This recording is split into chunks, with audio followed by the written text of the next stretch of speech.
Welcome to our webinar on women and climate change. I am Debbie Rowden, Vice President of UNISON and an NEC member and a proud UNISON Women's Committee member. It's great to see you all here this afternoon. So before we start, here's a little bit of housekeeping. This webinar will finish by 1:30 at the latest. If you have an access issue with the webinar, please put this in the Q&A. There's a Q&A facility and we'll try to help you. And please note that this session is being recorded. This session and this webinar is the 4th webinar in our Year of Green activity series, with over 10 more to come throughout the year. So look out for those too. These are all being recorded and will be made available online after the event. So UNISON has been active on the issue of climate change since formation because we could see that the issue was going to impact workers, their families, and all of our communities. We know that climate change directly impacts on public finances, public health, the cost of living, and all other areas of public policy. As the Public Service Union, all of our members employers are having to introduce huge transformation plans to get their buildings and services to net zero, and we are clear that our members' voices need to be part of the discussion about how those transformations happen. It is often forgotten that public services and our members providing them are the essential social infrastructure and at the front line of preventing, preparing for and protecting against the impacts of climate change. And in a recent member survey, it showed that working conditions across all sectors are increasingly uncomfortable and unsafe, and that our members are concerned about the impact on the people and the communities that we serve. We are the UK's largest trade union at just over 1.3 million members. But the most significant thing about us is that we are a union of women. It's over 75, it's probably nearing 80% of our members are women. So this webinar couldn't be more significant to our membership. We have some experienced panelists for you here today, but we do also want to hear from you. So we will make time, if we have it at the end, for your ideas and experiences as well. So to introduce our panel today, the members this afternoon for this webinar are Buki Akinwale, Kate Metcalf, Naina Anwuka, and Suzanne Buckingham. I'll ask each of them to speak in turn. And once our panelists have all finished, there will be time for some questions. And the Q&A questions will be what we use for that because the chat function is disabled at the moment for this webinar. So we'll come back to you at the end. And I just think that a lot of what we talk about in terms of women is about equality and equal rights. And I think that this is a really important subject. Also, I don't think it's just about equality and equal rights. It's also a human rights issue and the impact that it has to all of our members. So it's time to head to our first speaker, and I'm delighted that we have Buki Akinwale here with us. We know each other very well. She is our UNISON's National Women's Officer. So Buki, over to you. Thank you, Debbie. Good afternoon, everyone, and thank you for joining today's session. If you just bear with me a moment, I'll share my presentation with you.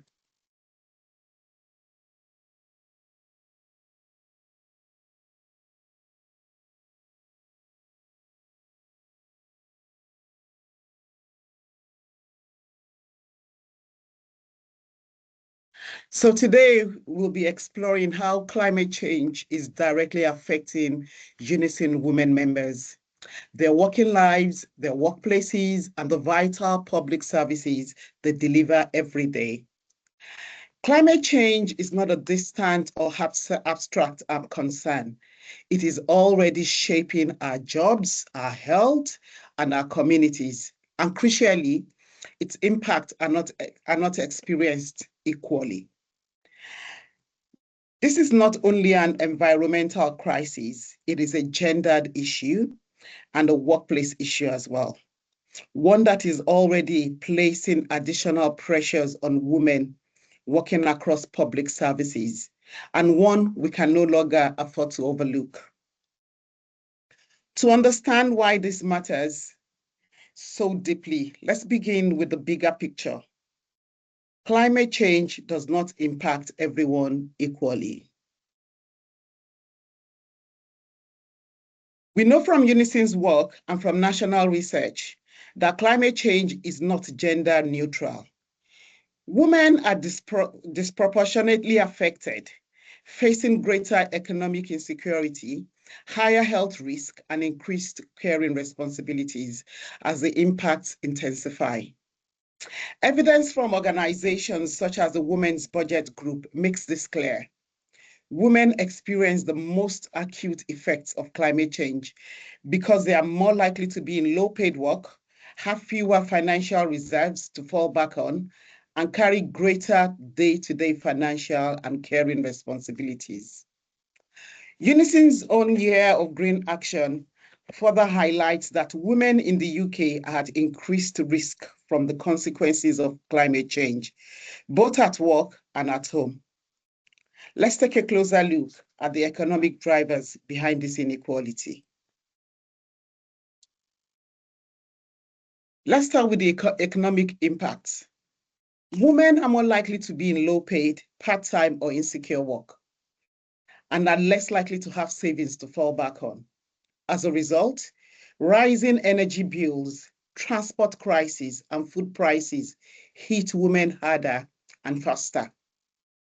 For women who are single parents or the primary earners in their households, these pressures are even more acute.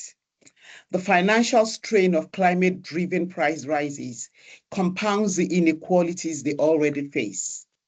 In this context, climate change doesn't just expose existing gender inequalities, it amplifies them, making its economic impact significantly more severe for women. But it's not just about financial pressures. Climate change is also increasing one of the biggest pressure on women's lives, the burden of unpaid care.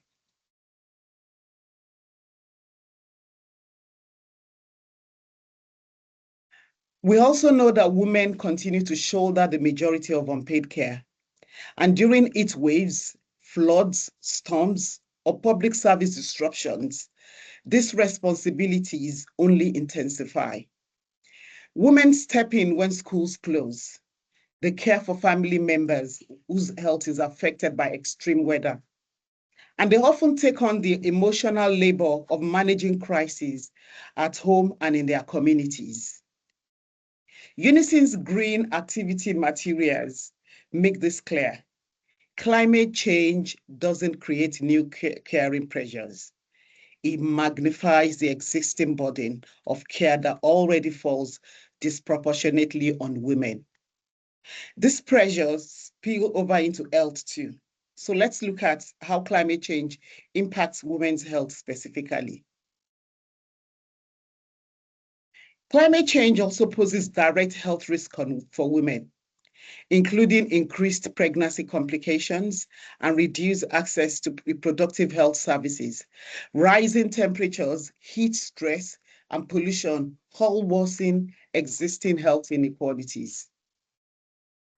The Royal College of Obstetricians and Gynecologists has warned that climate change is already affecting pregnancy outcomes, disrupting access to reproductive care, and widening health inequalities for women.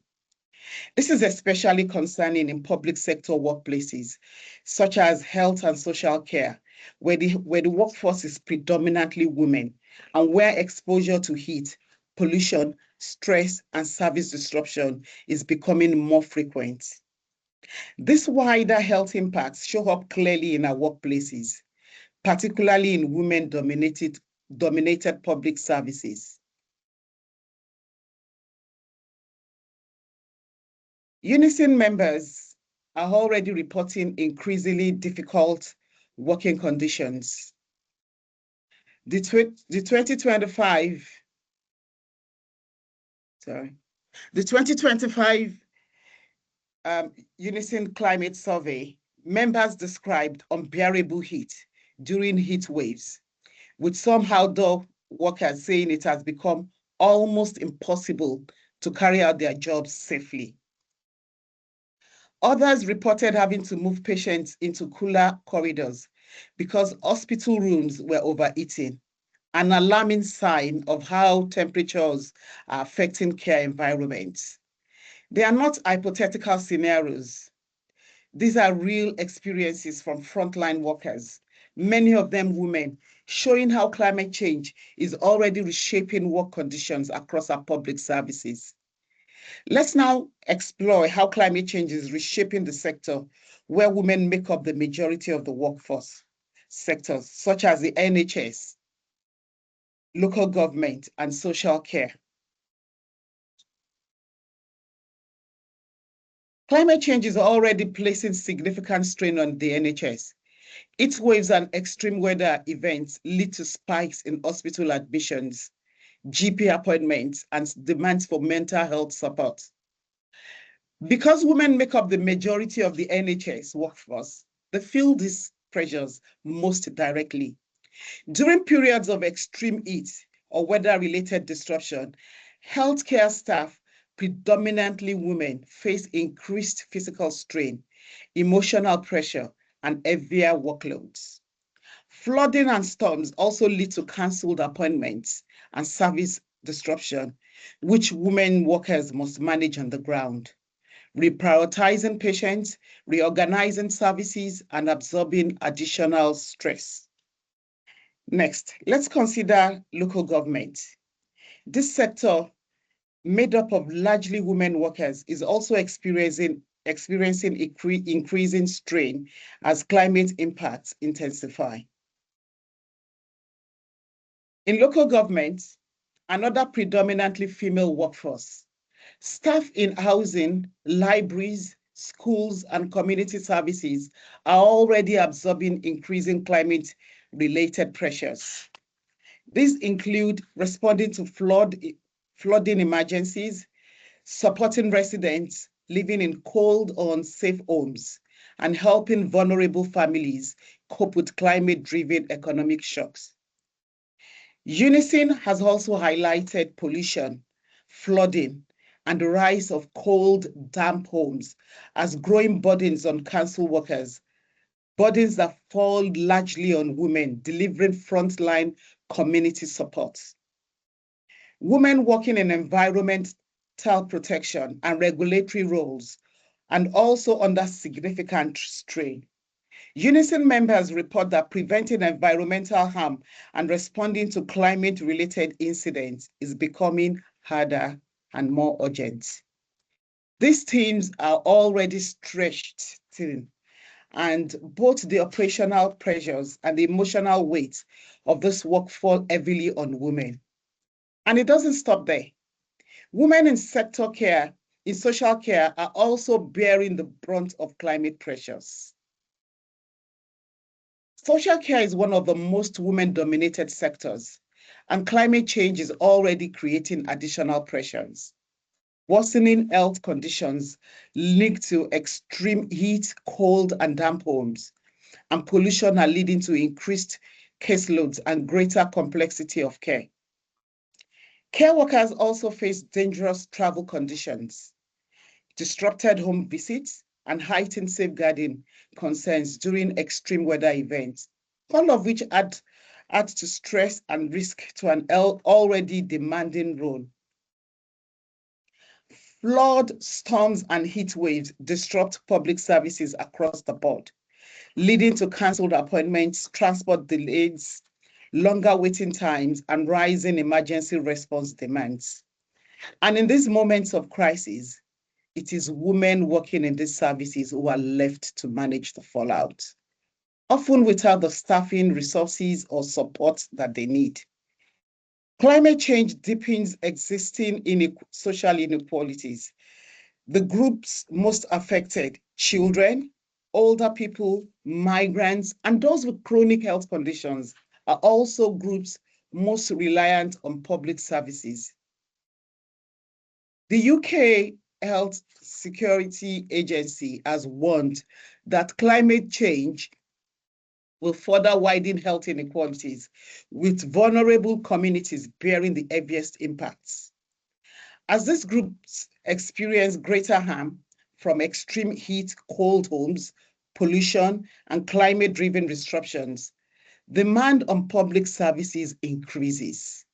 And because the services are staffed primarily by women, the additional workload falls disproportionately to them. This creates a cycle.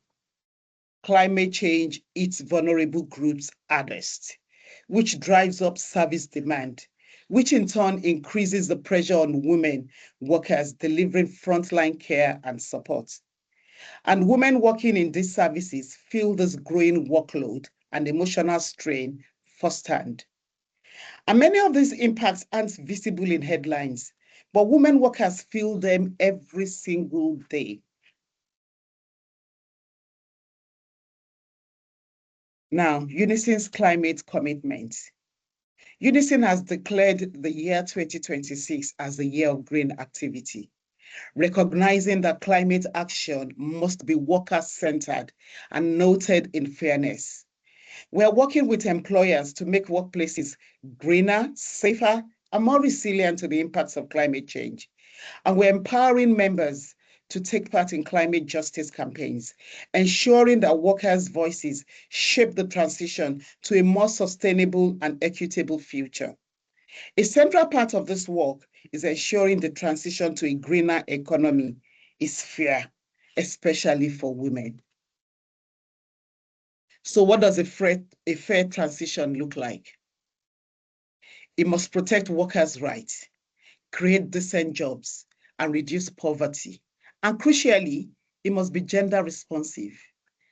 That is, women must have equal access to retraining programs, green skills opportunities, and leadership roles in shaping the future economy.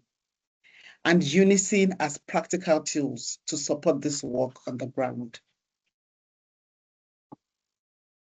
UNISON's bargaining toolkit equips activists with the resources to push employers to involve staff from the outset, protect jobs during the transition to greener workplaces, and make the changes needed to meet climate commitments. It also supports branches to embed gender equality into workplace climate discussions, ensuring that women's experiences and needs are central to climate action at work. Now, let's turn to look at what all of this means in practice and the action we can take together. So what are UNISON's roles? UNISON has a critical role to play. As a union, we must ensure that women's voices shape climate planning and that gender-responsive approaches are embedded into every climate policy. UNISON has already shown strong leadership through our ongoing climate campaigns, bargaining tools, and policy work. But there is more to do. We can, one, advocate for women's inclusion in climate decision-making by ensuring that women are represented on climate committees, transition boards, and workplace planning groups, so their experiences directly influence policy. We can also bargain for greener, safer workplaces by using workplace negotiations, such as collective bargaining, staff consultations, and health and safety discussions to push for improvements that make working environments both environmentally sustainable and safe for staff. We can secure climate policies that protect vulnerable women by ensuring employers' climate plans recognize the unequal impacts on low-paid women, single parents, migrant women, disabled women, and those in frontline care and community roles. We can also promote climate justice education by supporting members to understand how climate change intersects with gender, with race, class, and workplace justice, and empower them to take action. We can improve emergency planning and response systems by strengthening the policies, protocols, and protections that keep workers and communities safe during climate-related events, such as floods, heat waves, wildfires, storms, or droughts. This means ensuring no one is left vulnerable when a crisis hits, and that governments, employers, public bodies, and communities have strong measures in place to safeguard lives, well-being, livelihoods, and rights. To achieve this, we need strong workplace policies.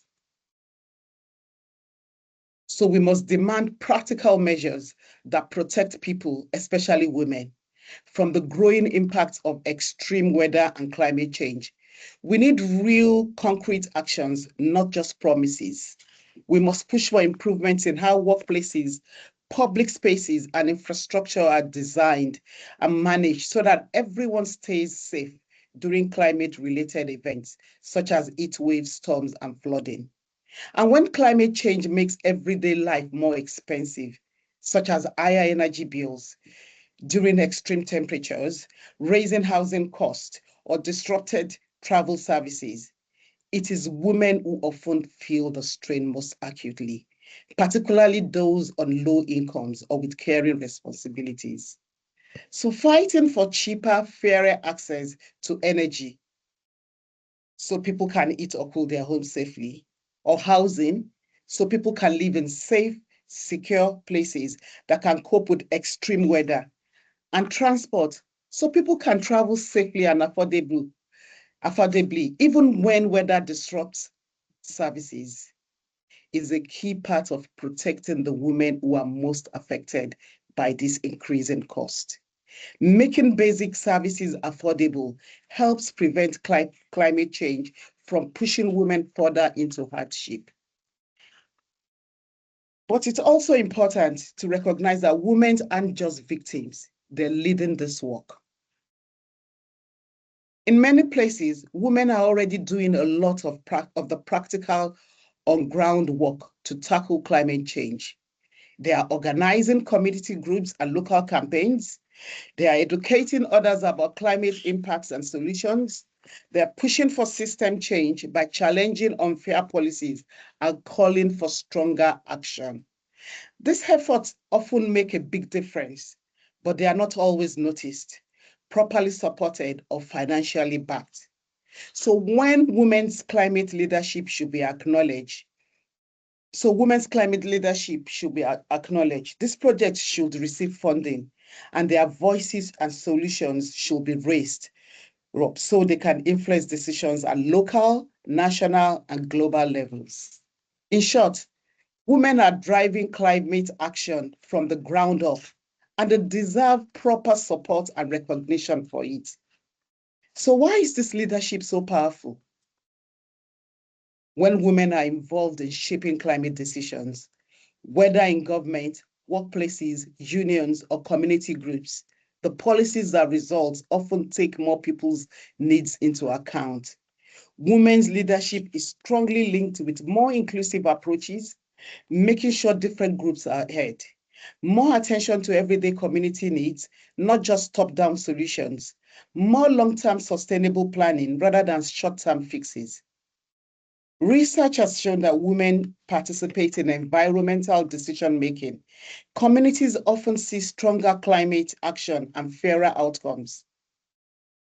Diverse decision-making creates better outcomes because decision-making bodies work better when they include people with different experiences, backgrounds, and perspectives. Diversity leads to better ideas and solutions because more viewpoints are considered. Stronger accountability as decisions reflect real community needs. And fairer and more effective climate policies, benefiting both the environment and society. In other words, climate action is more successful when those making decisions reflect the diversity of the people affected by climate change. Let's pull together the key messages from today. To summarize, climate change is a gender justice issue. Women face unequal risk, but are central to the solutions. And UNISON has the mandate, the tools, and membership power to lead climate justice work. So what can each of us do next? I encourage you to use the Green Bargaining Toolkit. You can also join the Year of Green activity events. You can build women-focused climate campaigns in your branches. These steps move us towards a safer, fairer future for women workers in a changing climate. To conclude, climate justice is gender justice. Women workers, especially UNISON women, are on the front line of climate impact and must also be at the heart of climate solutions. Our members deserve safe workplaces, investment in services that deliver, and a fair transition that recognizes and values the role women play in our society. Thank you. Thank you so much, Bookie. Every time I meet you, I always learn something new. So that goes without saying on this occasion as well. So we're now going to call on our next two speakers, and they'll be speaking one after the other. And it's Kate Metcalf and Nena Onwuka to speak. Kate Metcalf is the director of the Women's Environmental Network, which is WEN. Kate leads WEN's feminist Green New Deal project aiming to ensure that women, racialized and marginalized groups are central to the green economy. Naina Onwuka is a feminist climate justice policy campaigner for WEN. So Kate and Nena will speak on why the climate crisis is a feminist issue and also cover the gendered impacts of heat waves, flooding, air pollution, chemical pollution, housing and energy. So I now hand over to Kate and to Nena. Thank you. Thank you so much, Debbie. And yeah, thank you so much to UNISON for inviting us here to celebrate International Women's Day and Week with you all. And thank you, Bookie, for that comprehensive overview of all the impacts and also the solutions. And yeah, we really welcome UNISON's central role in that. So it's fantastic. So just to give you a whistle-stop tour, and I'm going to hand over to Nena in a minute to give you more details. I think there will be quite a lot of overlap of some of the things that Bookie covered, so we might go through it fairly quickly to allow time for questions. So just to give you an idea about WEN, Women's Environmental Network, so we're a national charity working on issues that connect women, health, equity and environmental justice. So we're an inclusive organisation. We use the term women, but we welcome everybody and we include people who are non-binary, gender non-conforming and trans people, anyone who shares our vision really. So that's a little bit about us. Next slide, please. So why is the feminist crisis a feminist issue? I think Bookie has really outlined very comprehensively why it is a feminist issue. We believe that we need a holistic approach to addressing the climate crisis, one that centres gender, racial and social equity alongside transitioning to a low carbon economy. And in fact, unless you actually take that approach, you won't be able to effectively address the climate and nature crises. It's our current system that has created this both crises, the inequality crisis and the climate and nature crisis. They are deeply interconnected. So you'll see our economic system, capitalism, patriarchy, racism, they're both a cause and a driver of the climate crisis. They're fueling it. So we have to look at that and then look at the particular gendered and racial and social impacts that that's having. So next slide. As Bookie has already said, yes, women are disproportionately negatively affected, and this isn't just by chance. This is due to structural gender inequality, the unequal care burden, and also more vulnerable to the costs of climate change and the health impacts. I'm going to pass over to Nena now to give you more details about how this plays out in particular areas. Yes, thanks, Kate. If we could just pass to the next slide. I'm going to go through some of the areas that we cover in our briefing, Why Women and Climate Change, which is coming out in April. So the first topic that I'm going to cover is heat waves, which are becoming more frequent and more intense as the climate crisis progresses. And what we see is that women are more vulnerable to extreme heat and heat waves. So, for example, in the UK's 2022 heat waves, there were almost twice as many excess deaths among women compared to men. And this reflects both physical and social factors. So on the physical side, we see that extreme heat has a significant impact on reproductive health. So pregnant women are more prone to heat exhaustion, heat stroke, dehydration, and kidney failure. And higher temperatures are also linked to higher rates of premature birth, low birth weight, stillbirth, and pregnancy loss. We also see that mortality among infants can rise during extremely hot days, and women going through perimenopause and menopause may be less able to regulate their temperature and adapt to the heat. So these are more physical factors, but then heat vulnerability is also really a structural issue. So these risks that I mentioned just now have been found to be higher for the most disadvantaged mothers, women of colour, and women on low incomes. So exposure to heat increases when housing is poor quality, or when people are living in overcrowded housing or have no access to green spaces, as that can lower the temperature of a house. Low-income households are also less able to afford cooling through fans or ventilation or air conditioning, or to travel to cooler spaces. And we also see that the average proportion of people of colour in high-risk neighbourhoods is 28% compared to a national average of 9.5%. So that's quite a significant difference. Finally, we also see that women are more likely to work in low-paid and poor regulated sectors with long hours and overheated buildings and outdoor settings, which kind of mirrors what Buki has said earlier. So if we go to the next slide, we see that the other major effect of climate change that we will notice in the UK are higher rates of flooding.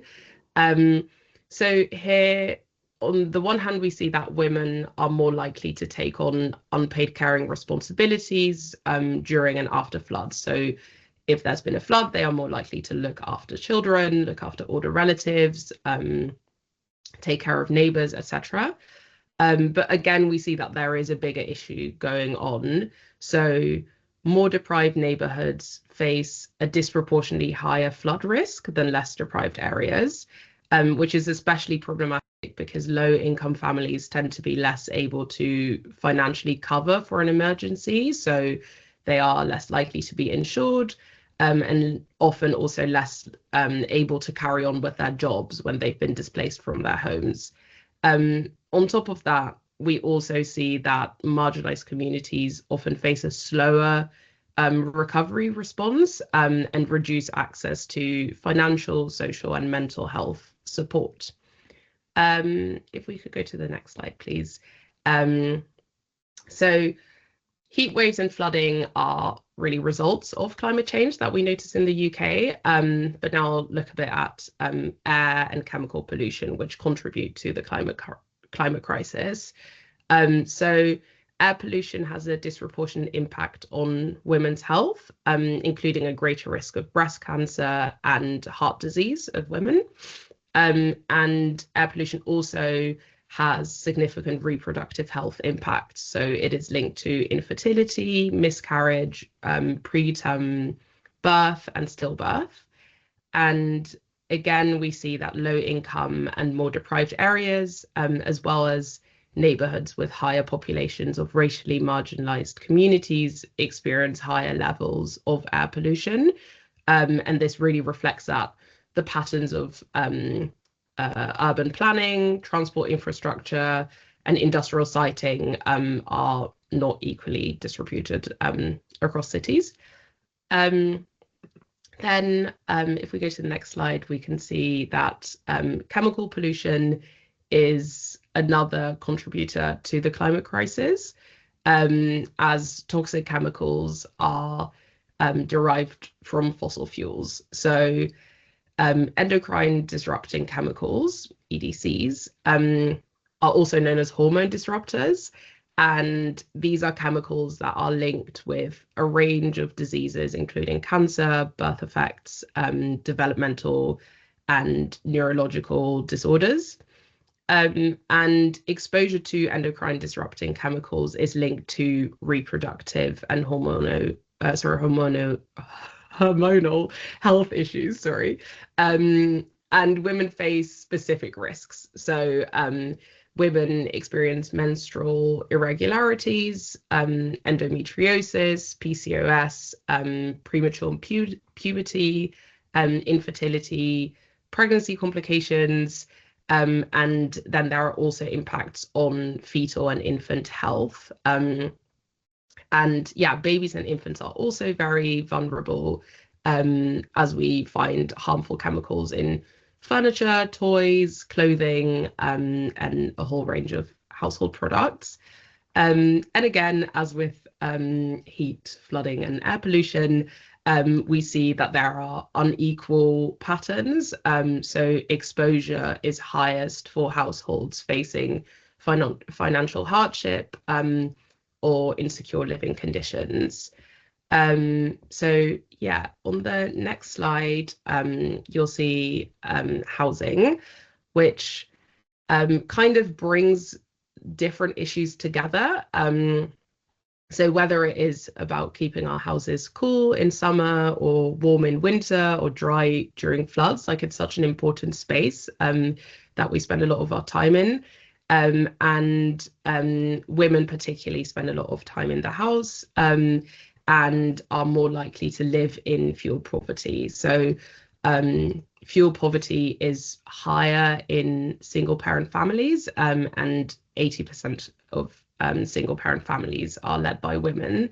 And yeah, women again are more likely to absorb the health and caring burdens during fuel crises, and low income households, renters, and residents of poorly insulated homes face higher exposure to extreme temperatures and rising energy costs. And again, we then see that people of color, migrants, and disabled people are overrepresented in these high-risk housing situations. So on the next slide, you can see other areas that we cover in our Why Women and Climate Change briefing. So these include food security, transport and access, gender-based violence, poverty and unpaid labor, access and connection to nature, and displacement and disasters. So yeah, I just gave an overview of some of them, but yeah, all of these issues, we see that women are disproportionately impacted, and particularly these impacts intersect with other aspects of people's identity. So yeah, I will pass on back to Kate, who can briefly talk about the feminist Green New Deal.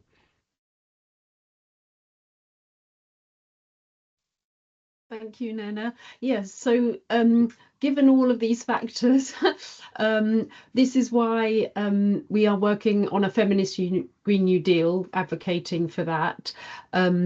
So the next slide just outlines the main points. So really it's, we're pushing for a green caring economy with equality at the centre, shifting away from green GDP, looking at well-being, expanding the care economy, recognising care jobs as green jobs, existing low-carbon jobs that we should value, invest in, and yeah, crucially, invest in social infrastructure as a key environmental policy alongside physical infrastructure. And actually, unless we do that, we won't be able to transition, and that will ensure equality, but particularly gender equality, racial and social equality. I think that's and we need very strong public services to do that, and that will help us redistribute paid and unpaid work more equally. That is the foundation, really.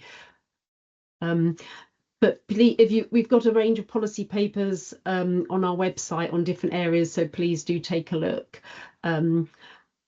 Final slide. Thank you so much for your time. I'm conscious of time, so I think it's be time to hand over to our next speaker, but please get in touch. Thank you. So thank you so much, Kate and Nena. What a really great presentation and update in terms of activities around women and climate change. So I'll move on swiftly to our next speaker, and it's our final speaker today, and that is Suzanne Buckingham. Suzanne is a writer, researcher, campaigner, and activist, and edits the Routledge series on gender and environments. Most recently published a co-edited book on feminist climate policy as well. So without any further ado, I'll hand over to you, Susan. Thank you. Thank you, Debbie, and to UNISON for inviting me to speak today. It's very encouraging to me that trades unions are beginning to integrate gender equality with climate concerns in the context of their work to protect workers' rights. These issues are inextricably intertwined, as the well-being of past and present workers, paid and unpaid, can only be achieved if we manage our environment carefully and equitably. For many years as a lecturer and professor, I was a member of UCU, and I'm now a member and chair of my local branch of Unite Community. It's also a pleasure to share this virtual platform with WEN, on whose board I was a trustee in the early 2000s. And during that time, we drew up a women's manifesto on climate change with the Federation of Women's Institutes when we toured around the party political conferences in 2007. That was a very interesting experience, hosted by some feminist MPs from each of the three then main political parties and supported by Caroline Lucas, who's continued to be a staunch ambassador for WEN. In my talk today, I draw primarily on the book that Debbie introduced me by, and that's shown in the slide. If anyone's free on Friday afternoon and close to the University of Westminster, you're very welcome to join us for the launch event, in which Michelle Singleton from UNISON is also a panelist. In the book, we look at ways in which things can be done differently when feminists get involved. An earlier book, Gender, Intersectionality and Climate Institutions, in which some of the authors and editors were involved, looked at gender equality and intersectionality, but concluded that focusing on gender equality metrics alone, although important and necessary as a starting point, isn't enough to itself make a difference to policy and practice. It dwelt in some detail on path dependencies, where staff are reluctant to divert from the well-worn grooves of existing practices, however discriminatory they might be.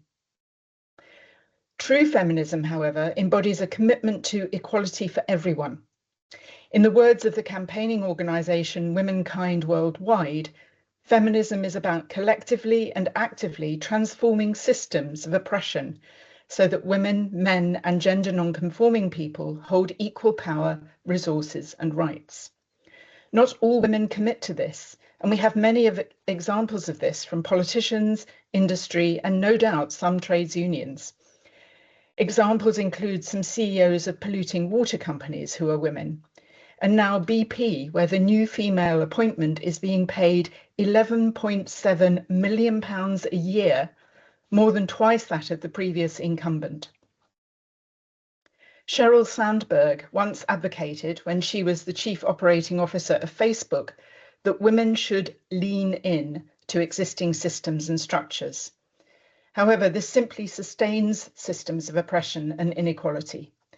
Rather, as Dawn Foster wrote in Riposte, we need to lean out as a more effective way of achieving change. So for this second book, we wanted to see what happens when explicitly feminist decision makers get involved in the climate-related sector.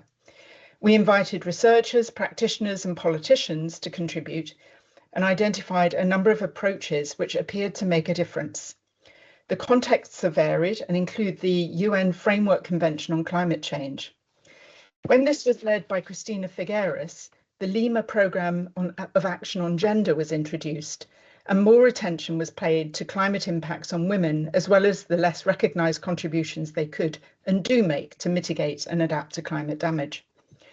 Figueres has since continued to offer support and mentoring to young women climate activists. Other approaches covered include the European Green Deal, although this is getting steadily watered down, and the United Nations Decade for Ocean Sustainability, in which I was involved in their gender equality programme. The book also has chapters on national initiatives such as the Swedish feminist foreign policy and Danish mobilities projects, and on feminist methodologies that engage directly and creatively with local communities and working practices. One chapter in the book, authored by Linda Clark and colleagues at the University of Westminster, considers women in the construction industry in a range of countries. They write about unions as both gatekeepers and gateways for those underrepresented in the industry.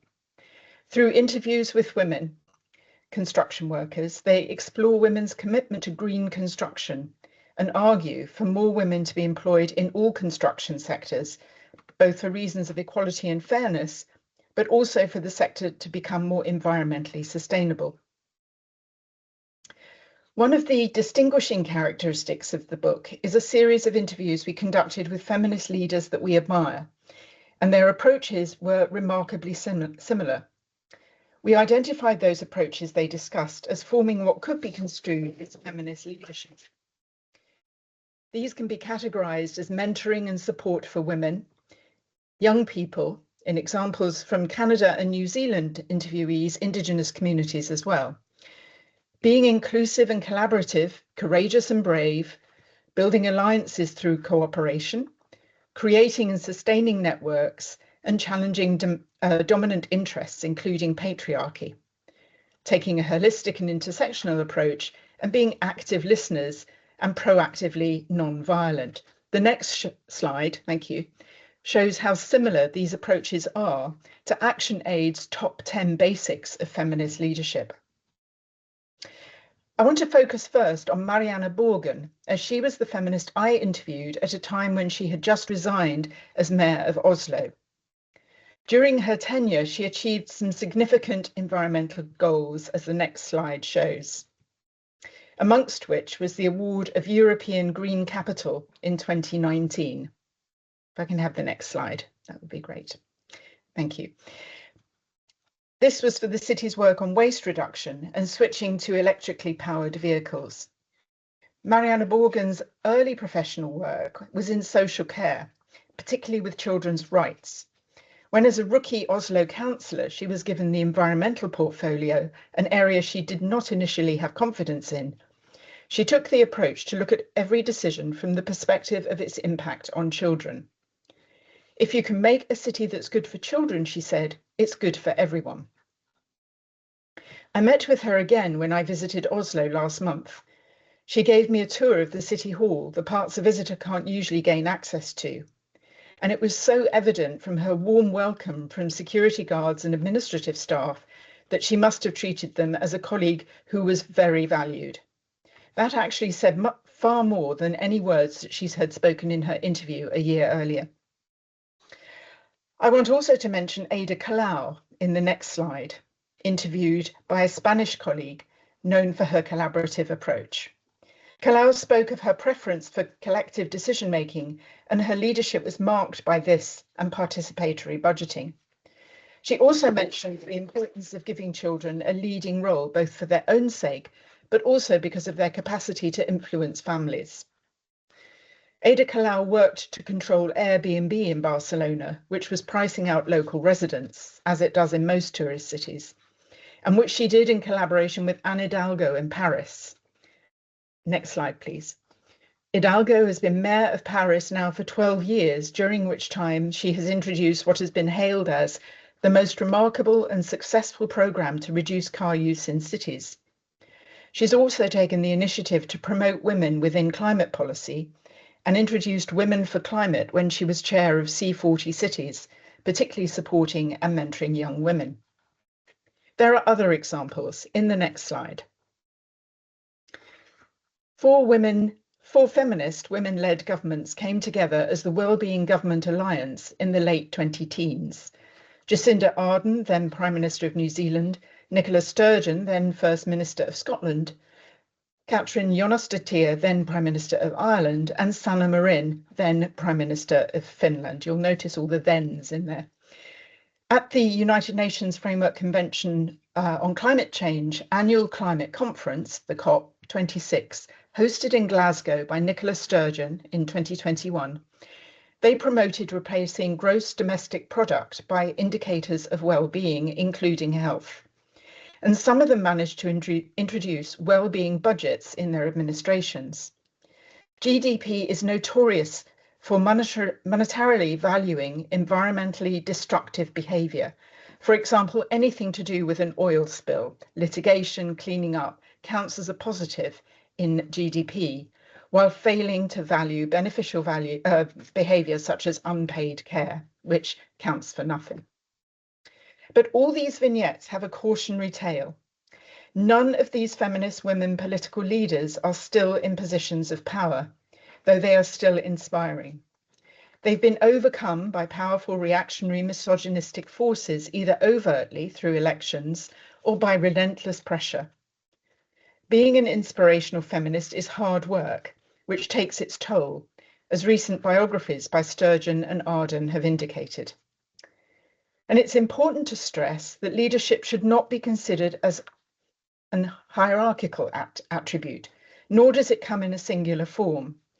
When we asked our book's interviewees for their feminist role models, these were likely as politicians to be their colleagues and community members, as nominated by Marama Davidson, the Maori leader of the Green Party in New Zealand, as mothers, identified by Ada Colau, and grandmothers by Catherine McKenna, ex-Minister for Climate in Canada.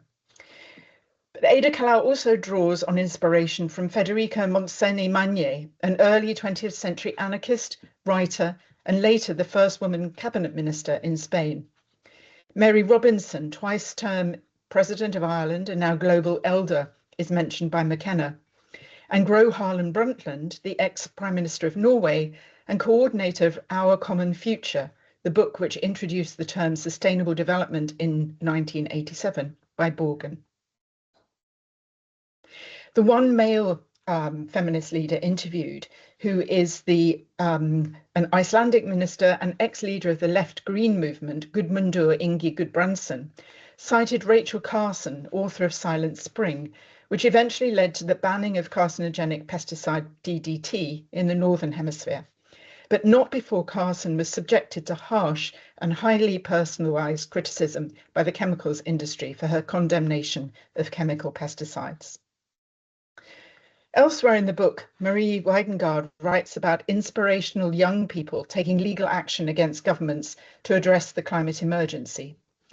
And currently I'm writing about a resurgence of ecofeminism through young people, mostly women, across the world who are taking a lead against polluters and governments.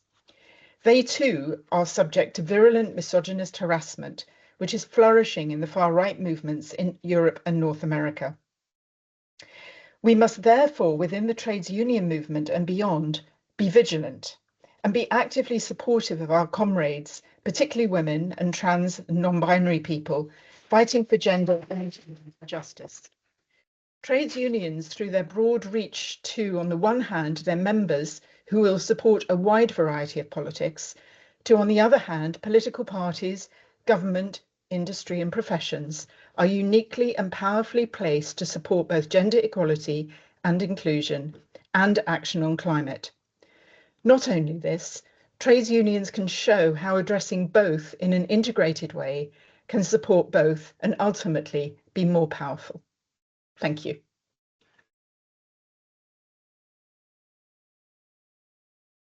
Thank you so much, Suzanne. That was really, really insightful, and really appreciate your time speaking to us. And we've had some really great speeches from all of our panel members. So now I'm going to open up the conversation. So we've got a few comments and questions in the Q&A area. So we've only got 6 minutes until the end of this. So what we will try and do is to kind of group them together into themes if we can. So let's get to one of our first questions. I can see your hand, Helen, but I'll just go to the first one in here. So it's from Tanya Pasquale. Is that one you want to take, Michelle?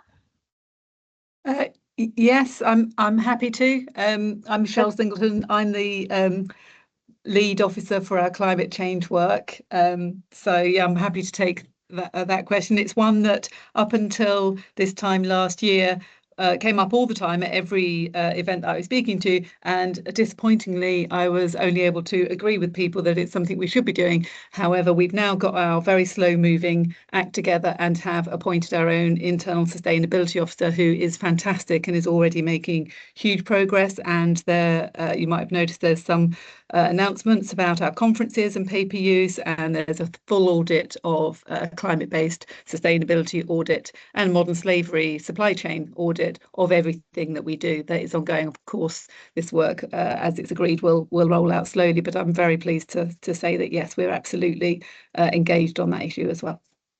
Thank you, Michelle.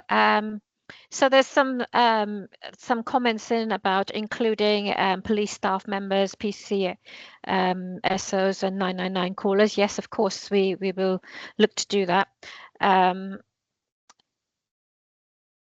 There are some other questions which are of a political nature, which is not really what we're here. We're here to discuss the issues around climate change and the impact on women. There's one question here, and it talks about can UNISON national conferences and events, instead of just in person, be online and hybrid? I presume that could come under your planning as well, Michelle. Shall I come in and sort of touch briefly on some of those? They all seem to be the internal broader, broader things. Thank you. I mean, and if people want to put in things particularly to our speakers, then, you know, we need to do that quickly. But yeah, so hybrid conferences, I'm sure those things will be discussed. As anyone who does attend our conferences knows, we are an organisation that offers every level of accessibility to anybody who does want to attend. It's something that's governed. We're a democratic organisation. It's something that is governed by our members. Our members would have to agree to do something differently rather than us impose something. But a review of how we do things in a sustainable lens is going to be ongoing. So I would say perhaps watch this space. I'd very briefly touch on the fact that, yes, been speaking to the police staff conference and their service group. There's very clear, very specific, because obviously the issues raised in this question were about women workers and affecting all women workers, really. But yes, there are particular issues about people in uniforms and climate change, but actually also for police staff, things like the rise in domestic violence in extreme weather, the rise in public disorder in extreme weather, and public drinking leading to public disorder in extreme weather. So very highly aware of particular strains on particular services. All services have particular strains, and we can point and do to point to them all. But yes, very much try and make sure that visibility is there. I'm very glad to say it's not my job or any member of staff's job to determine which political party we affiliate to. Very much an issue for our membership. I know that the Employment Rights Bill has been obviously high on our members' agenda, which is something the Labour government is dealing with on green issues. Yeah, I think all those questions are very legitimate ones for our members to be asking via the usual democratic processes. And as I say, very glad it's not a decision for me to make. So yes, I don't know if that's covered. It has. Thank you very much, Michelle. It has. So there's a question directly to Susan, and it's, why has the EU's plans been watered down? I just put a few notes in the chat, and I think it's dominant interests in the EU. A number of states are listening very carefully to right-wing voters and who really object to gender equality and any action on climate. The first version of the new new Green European Deal had no mention of women in at all. I think it's really important. Kate and Nina mentioned the Feminist New Green Deal. That's such an important document. And if UNISON is able to use your quite considerable power at some government level to promote that, that would be great. So, yeah. Thank you. It Yes, wasn't there to start with. Some of us working within the EU have tried to get it in. And it's the path resistance I spoke to at the beginning. People are quite ingrained as well in their way of doing things. Thank you. So I've got an address there. If you you have any questions and we haven't been able to cover it in this session, it's women@unison.co.uk. I've just put it into the question and answers, so you can actually go directly to that, and Bookie will pick those up and we will answer them. So I just want to say that we've now reached the end of our session, and I'd like to thank all our brilliant panelists today. So that's Bookie Akinwale, Kate Metcalfe, Nena Onwaka, Susan Buckingham. Thank you for taking the time out of your day to talk to us, and thank you to our audience. And it's just a reminder to take a look at the Green Activity Calendar for the rest of the year, as well as the resources on our Year of Green Activity web pages. They're full of ideas and practical ways that you can get involved and help drive forward Unison's work on climate change. The next webinar in this series is on Thursday, the 26th of March, and is about the impact of AI and climate change. Your engagement really does make a difference, so thank you for getting involved. Enjoy the rest of your day, and thank you. Goodbye.